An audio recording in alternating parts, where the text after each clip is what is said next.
vidéo ici de Malade Mental pour YouTube TV. Déjà on vous remercie mille fois de tous vos commentaires, de tous vos soutiens et de votre communauté qui est énorme. Donc abonnez-vous directement à notre super chaîne Toysplay TV. Alors comme vous pouvez voir dans le titre, on s'attaque pas à une licence qu'on ne connaît pas du tout et qu'on n'aime pas, c'est Jurassic Park 3 chez Prime One.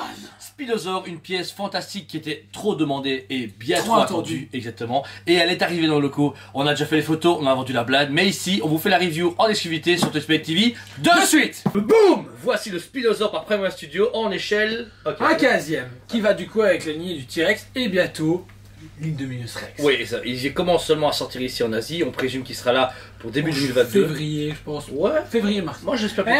Merciless. Ouais, c'est vrai. Faut voir. Donc voilà, ici le Spinosaur, une pièce magnifique. Alors c'est un dinosaure qui nous a tous apprécié parce qu'on a tous connu le A et le 2 qui ont comme grand guest le T-Rex. Mais le Spinosaur est arrivé comme mal alpha et qui a défoncé le T-Rex dès le début du film et a montré. Toujours comme il l'a dégommé. Ben, c'était un peu la vente du film. C'est déjà un logo différent, une ambiance différente. Un film un peu de série B pour certains. On avait le 1 et le 2 qui étaient des films du cinéma. Le 1 c'est le summum. Le 2 une bonne suite. Et le 3 c'était un peu le film, le vilain canard de la famille, mais qui. Moi j'adore. Ah, moi je suis bon client Jurassic Park. Voilà. Mais ici on reprend la scène du début du film où justement l'avion est attaqué par le Spinosaur et puis se crash. Et où là il vient d'arriver et où les humains sont enfuis, etc. Alors. Tout d'abord, avant de commencer, sachez que celle-ci fait partie des premières statues qu'on a pu avoir en Prime One Studio avec des bonus items. C'était quoi le bonus item? C'était du coup ici la réplique de la flûte.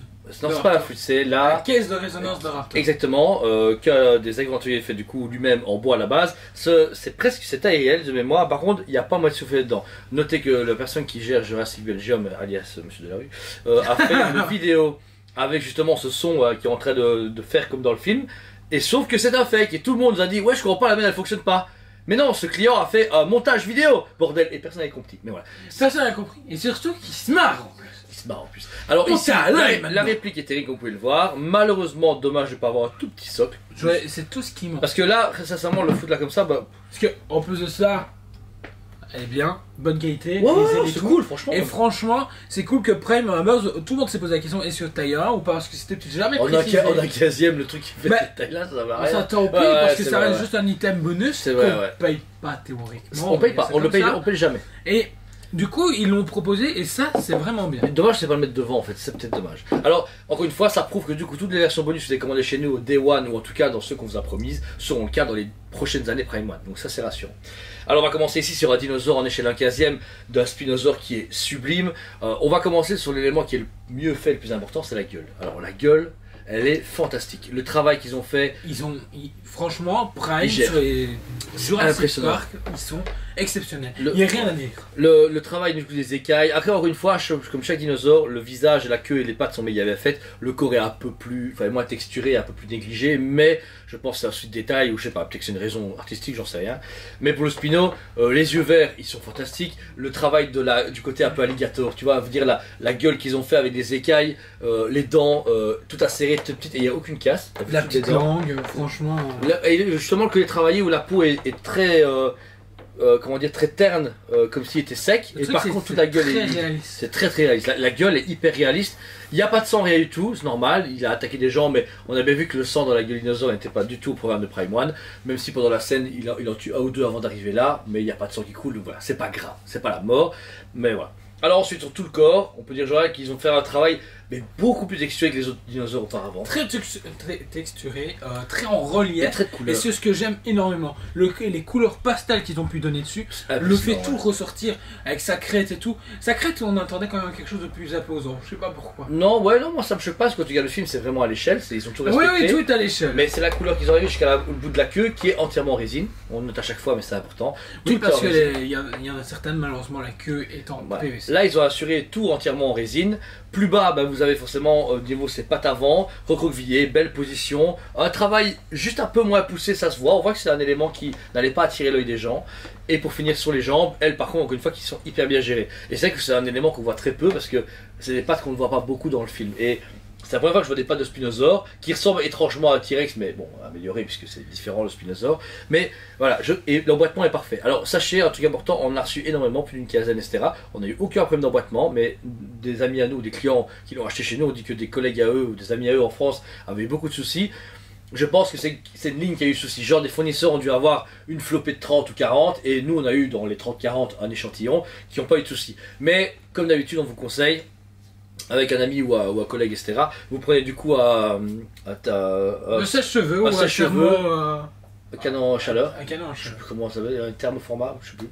Et en fait, vous un capeur thermique. Avec des capeurs thermiques, merci. Et alors quelqu'un écarte légèrement les jambes, ou l'endroit où il faut bouger, et l'autre commence doucement, et pas tout près, pour chauffer la pièce. Et en fait, vous allez pouvoir un peu écarter les jambes un peu pour le millimètre qui vous manque ou le centimètre. C'est pour ça qu'on vous conseille, malgré que d'autres n'acceptent pas, qu'on Vérifier puisse vérifier ça. On les vérifie toujours. C'est quelque chose qu'on fait gratuitement, on le fait pour vous parce qu'on sait justement qu'il y a des fois des soucis qui peuvent arriver. Et nous, vu qu'on en commande quelques-unes, il y en a quelques-unes dans le magasin, on peut échanger très rapidement et faire un avis plus rapidement. Exactement, voilà. Donc là, vous avez donc le Spinosaure en échelle carcassienne qui est fantastique, qui a une position assez intéressante dans le sens que tout son corps prend la place dans le socle, mais la queue est vraiment tournée. Ils ont fait exprès de ne pas dépasser, on dirait, pour garder ce carré. Ce que je trouve ça très intéressant, c'est que ça rentre parfaitement dans une Besta. Ouais, c'est ça. Mais en plus, la queue, t'as vu, elle part vers l'avant pour vraiment pas que. Mais non, c'est pas une Besta, mais je veux dire, ça tourne pour vraiment pas qu'elle dépasse. Alors que quand tu vois le Indominus Rex qui va sortir, la queue, elle part. Va te faire voir, elle va dépasser la moitié de ton mur, on s'en fout. Alors le socle Joe, que dire de plus que waouh. Vraiment waouh.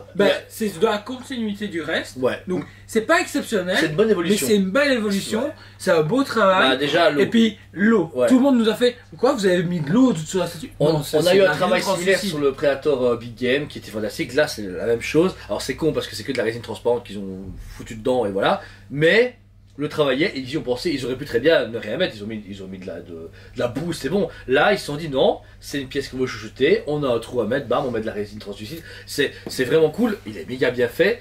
Notez également pour les plantes, il y a, c'est juste un peu la différence bizarre, c'est que vous avez quelques plantes en résine à fixer, comme ici, qui sont vertes foncées, qui ont un aspect un peu résine mais bien fait, mais par contre tout le reste, qui est déjà fixé. C'est encore une fois la fausse... de la fausse plante en clair devant et foncé derrière. Mais ça dérange, je vois beaucoup de gens critiquer le fait que... Non, j'adore moi je trouve que justement ça se donne encore plus ce côté réaliste. Ce qui est bien, c'est que c'est déjà installé, ça c'est cool. Parce que le Predator, ça a été vraiment chiant de les mettre. Là au moins tout est installé, à part les pièces en résine que tu mets les verres foncés, ça va tout seul. Et il y a vraiment un très beau travail. Et puis ils ont pas trop surchargé, mais pas trop chargé non plus. Parce qu'à la base, ils sont dans les arbres, ils auraient peut-être pu, tu sais, ils ont mis un arbre pété, mais ils auraient pu mettre... Moi j'aurais peut-être pu même un tronc d'arbre là, mais je me dis, c'est la logistique et tout, ça aurait été vraiment chiant. Ensuite, on a l'avion. Alors, l'avion intérieur, ils ont fait un travail intéressant. Très intéressant parce qu'on retrouve justement de la boue à l'intérieur, on retrouve du travail au niveau du sol, au niveau des sièges aussi. Mais en même temps, je le trouve très épais.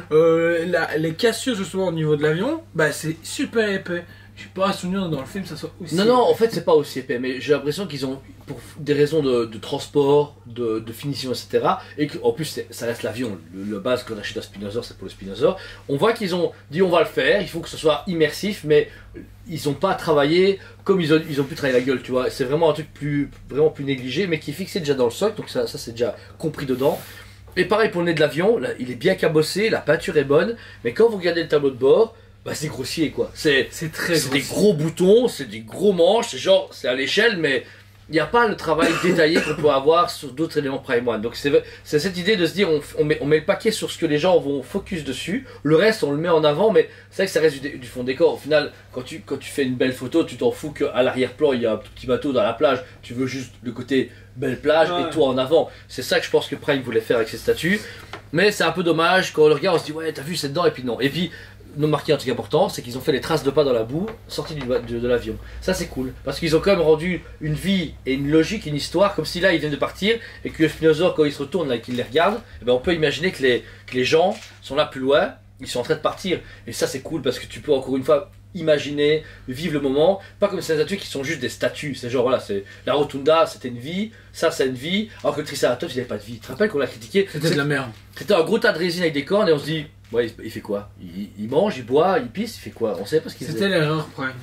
Voilà. Mais après, c'était une statue aussi qui était beaucoup plus limitée. La preuve, il y avait que 100 exemplaires au monde et tout le monde s'en foutait. Après, celle-là, elle n'est pas plus haute. Hein. On va en parler après. Alors ensuite, on finit sur la boue. Alors c'est de la boue Prime, c'est de la boue Jurassic Park. Il n'y a rien à dire. C'est comme un Velociraptor, c'est comme un T-Rex. Blue à l'époque, le T-Rex, tout. Donc pour ça, vous voyez, ce qui est bien, c'est la lignée évolue. mais en même temps, elle reste bien dans la ligne du reste. Ouais, voilà. Et pour finir, vous avez encore une fois ce même côté muséum qu'on peut retrouver avec des ossements tout autour. Et pour finir, sur un logo Jurassic Park 3 de mémoire. Exactement, ils ont mis Jurassic Park 3 et 3 griffes. Et mis Spinosaur dessus. Un dinosaure fantastique, franchement, que on est content de présenter parce que c'est un dinosaure quand même qui a marqué notre enfance ou la jeunesse de certains. Peut-être la vieillesse, on sait jamais. Mais c'est un dinosaure qui est quand même. C'est quelque chose qu'on n'a pas encore vu chez les autres fabricants. Jamais. Personne n'a fait. Personne n'a jamais fait. Du coup, on s'était dit, le Spinosaur en vrai, et on peut ça par Prime One. Ensuite, qu'est-ce que ça a donné? Il fait partie de la deuxième génération de Jurassic Park pour moi. Parce que le Mosasaur, à partir du Mosasaur, on a marqué un coup de rappel à l'époque. Il y avait Blue, il y avait le T-Rex. Et c'était un peu la gamme Jurassic Park qui commençait. Puis ils ont dit, on fait un Mosasaur. Les gens ont fait, waouh, Spinosaur, waouh. Et après, on a commencé à avoir ce boom de pièces mieux finies. Avec une envie. Je suis que devant le nouveau T-Rex. Le pack de 2 là. Ouais, avec les voitures, ça on verra bien. On est en train de parier sur les échelles, mais ça on verra bien en live. Okay. Alors, comme vous le savez, ces pièces du coup sont limitées actuellement à 250 exemplaires. Mais en tout cas, les versions S, donc bonus, sont à 250 exemplaires. Je pense pas qu'il y ait d'autres versions, parce qu'il n'y avait que celle-là à commander. Donc 250 pour le monde, c'est que dalle, encore une fois. Ça, je comprends pas comment une statue aussi belle et qui marche méga bien. J'ai envie de dire, je me rappelle du T-Rex le premier, on était à 700, 800 exemplaires de mémoire. Et la Spinosaur quoi. Spinosaur 250. Mais on remarque quand même qu'avec Prime ces derniers temps, ils avoinent au niveau préco. Mais on se dit, est-ce qu'ils vont suivre? Oui, ils suivent parce que du coup ils produisent moins de pièces. Et pas parce que ça marche pas, mais parce qu'ils sont malins. Ils veulent tellement conquérir, on va dire, le monde entier, qu'ils sont obligés de faire ça. Mais ça marche parce que sur cela, ici, sincèrement, on a eu beaucoup de commandes dessus de base, mais en plus on a eu des pièces dispo. Elles se vendent rapidement. Mais on se dit, il y a quand même beaucoup de gens qui l'ont commandé ailleurs, beaucoup de gens qui les ont reçus. Puis c'est un prix, il faut admettre, on est sur un budget quand même. On est à plus ou moins à la précommande à 1650 €. C'est vrai quand même que finalement le T-Rex c'était seulement à 950 €, donc c'est vrai que la différence de prix. On se mange quand même 600 balles dans minimum, ouais, mais c'est pas du tout le même travail. Le T-Rex avait un socle beaucoup moins fourni, avait pas la même taille, quand on le compare au T-Rex qui est plus petit qu'un Spinosaur, le tirage est plus limité, c'est-à-dire que si tu dois retrouver tes frais dans une statue qui a moins de tirage, et puis on est en 2021, et puis voilà, Covid, machin, vous connaissez l'histoire, on ne répétera plus. Mais voilà, ça reste un budget, c'est vrai, mais mettre 1600 €, 1650 € pour une pièce pareille, je suis prêt à les mettre. C'est con, mais pourtant je suis sûr qu'un fan de Jurassic Park, un non-fan de Jurassic Park dirait, t'es fou quoi, ça vaut 1200 balles, peut-être bien, mais moi, là je suis franchement prêt à mettre ce prix-là pour une pièce pareille parce qu'elle est waouh, elle est casable, elle est prestigieuse. Un T-Rex, c'est connu. Un Spinosaur, c'est connu, mais ça a ce côté un peu plus rare, tu vois. C'est un peu comme un shiny en Pokémon. Spinosaur, c'est un shiny Pokémon en fait de Jurassic Park. Okay. Tu vois l'Eviator là, le bleu là, et ben il y avait un rouge, et ben lui c'est le rouge. Tu vois ce que je veux dire? Il y a ce côté, les gens vont faire what, un dinosaure de Jurassic Park 3. Et si vous trouvez que Julien est parti trop là dans ce délire, franchement mettez en commentaire. Il est parti mais c'est vrai, avouez, le Spinosaur c'est un peu un shiny dans Jurassic Park. Enfin voilà. En tout cas moi cette statue réellement elle m'a conquéri, elle m'a refait tomber en enfance quand j'ai vu Jurassic Park 3 et que le Spinosaur m'a... C'était un peu le bad guy de Jurassic Park, qui avait le côté méchant contre le T-Rex, donc il a vraiment une super bonne cote de 10 sur 10, réellement je n'ai rien à dire. Les petits détails du cockpit sont pas assez énormes, mais c'est pas assez suffisant mauvais pour que je puisse le critiquer, il est fantastique, et le simple fait qu'ils aient promis la bonus et qu'on l'ait eu, ben franchement bravo. Et une sortie pas trop, elle a quoi, 4-5 mois de retard maximum? Elle est pas si en retard que ça. Ouais. J'ai en tête... Avril-mai? Moi j'ai en tête avril-mai. Ça va, 6 mois c'est pas grave. J'excuse Prime One pour celle-là. Moi j'excuse avec le Covid et tout ce qu'on sait. Ouais, j'en parlerai plus, on en parle assez dans les pourquoi préco. C'est vrai. Attends, moi personnellement, je suis même raison que toi, je veux dire, je suis amoureux de cette pièce était... Je m'en attendais beaucoup, mais elle m'en a offert encore plus. Oui. En vrai, en fait, c'est ça qui est bien, c'est que j'ai une grosse attente dessus.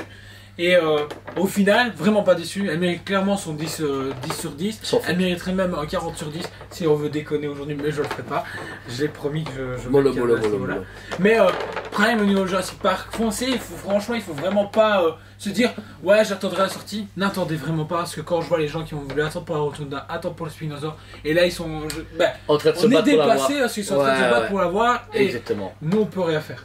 Avant que cette vidéo, n'oubliez pas que demain vous pourrez voir du coup notre reportage sur Oniri. Là actuellement vous voyez cette vidéo, on est en route, on est en train de rouler avec le Sony, la voiture qu'on a baptisée, pour partir chez Oniri. Oniri nous a invités à Paris pour la présentation du nouveau Luffy. Donc là cette vidéo, vous la voyez actuellement, on est sur la route et on est sûrement en train de faire des lives, on est sûrement en train de faire des cons, c'est sûr et certain. Mais vous aurez un super bon récap et un montage vidéo de malade pour dimanche, juste après cette Spinosaur. Donc en tout cas, kiffez votre vie, surtout amusez-vous bien. Merci à tous de votre soutien, on passe des journées merveilleuses grâce à vous. On travaille énormément pour que ce fête de fin d'année se passe méga bien. N'hésitez pas à précommander ou à commander à l'avance vos produits parce que c'est le bordel pour les fêtes. C'est le bordel, voilà. Et puis dites-vous que pour l'instant, avec tout ce qui se passe en Covid, les pièces sont les pièces. Les pièces qu'on aura, c'est peut-être tout ce qu'on aura. On n'aura peut-être pas derrière ça. Voilà, ça va être très compliqué, mais en tout cas, on sera là pour la communication. On fait des lives, vous allez voir, des agendas, etc. Tout est prévu pour vous faciliter les choses et surtout vous partager un maximum notre passion. Donc, merci à vous tous. On vous aime beaucoup et on vous le dit à très bientôt. On vous aime beaucoup et on vous dit à très bientôt.